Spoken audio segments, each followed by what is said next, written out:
I'm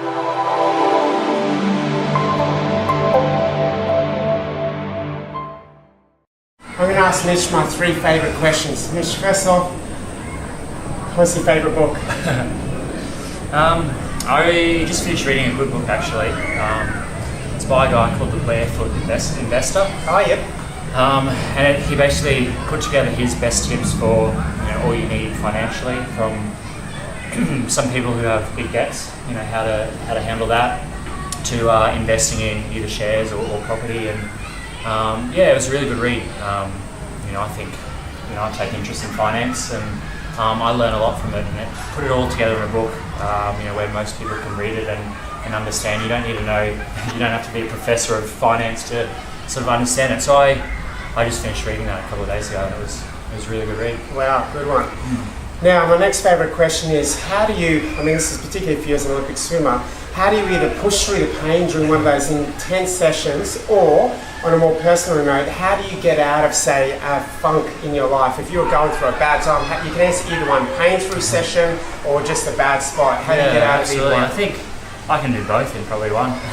I think, as an elite athlete, if you want to call us that, there's moments in our career and certainly big blocks where we do a massive working month or 2 months, and then all of a sudden we hit a massive hole. And you're such physically fit, your body just kind of says, no, I need a rest, and your nervous system shuts down. You hurt, you do any exercise and you start stinging, and you think, am I weak? Haven't I trained enough? But there's moments like that, and obviously where you hurt a lot in training, where you can. For me, I think of the goals or whatever I'm trying to work towards, and it's that simple. If I am preparing for the Olympics, I imagine myself lining up behind the blocks, and one of my best competitors next to me, and I just imagine, if he was here next to me in this session, what would he be doing? And if I could push myself harder, if he was here, I'm not pushing myself hard enough by myself. And I think you can channel those thoughts yourself, and I think you can go really to a dark place and be hurting and still be able to push fantastic times and push through the pain. And I think as an athlete, there's no better feeling in life than when you hit a hurdle, or your brain says, no, I can't do it anymore, and you just keep pushing, and you find yourself pushing through those barriers a lot more often the more times you do it. There's no better feeling. And that's something that we could all put into almost any aspect of our life. Absolutely. If it hurts, you just keep going until you can break it down. Third and final thing is a 2-part question. You can answer either one. What is your key to, or your definition of success? That's interesting. I think that's probably changed as my career's gone on. I think as a young kid, my dream was winning Olympic gold. And I think a lot of young athletes have that.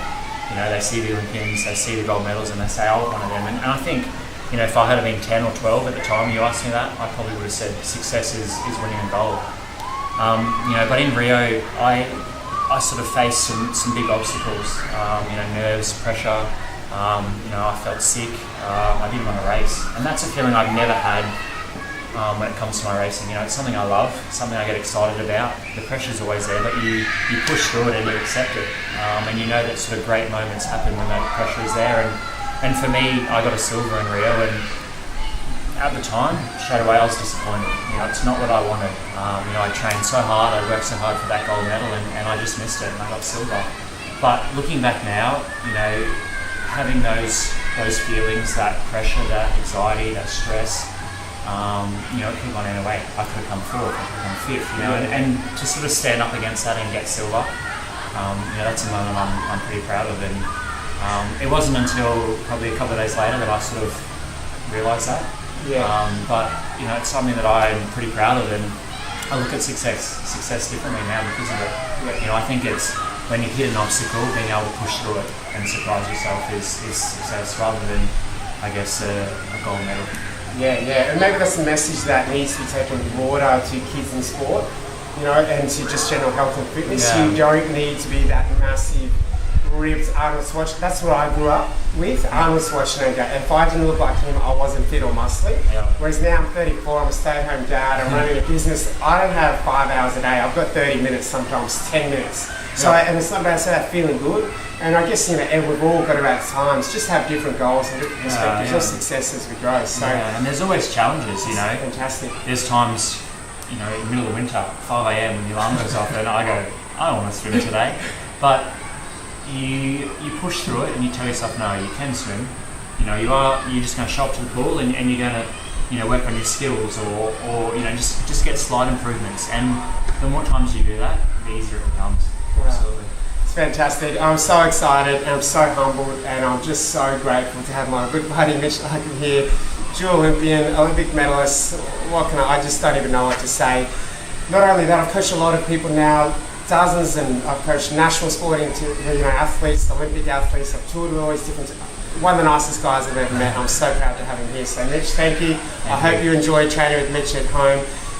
Level on cardio, mobility tomorrow. Take it easy. Have a good day. Get what you can done tomorrow and the day after.